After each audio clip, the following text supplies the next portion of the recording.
those third-party posters, there was a lot of talk in the past that they got dinged, right? The algorithm didn't like when you posted through Buffer or Hootsuite as much as when you signed on and posted natively. I've heard both sides. I've heard people say that's not true, and I've heard people, continue to perpetuate that. So, uh, what's the truth? Nobody knows.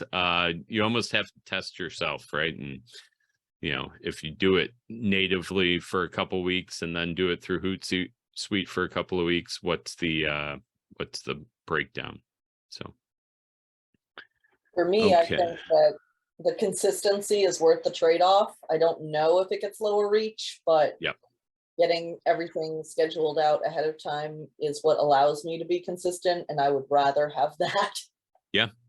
Well, that's also a great point, right? Like, if you're thinking you're getting bonuses by doing it natively, but you can't get there as often or can't be as consistent, because that's something that's rewarded by algorithms, is that consistency. So if you sacrifice that, what's the bigger loss, right? So that's a great point, Carolyn.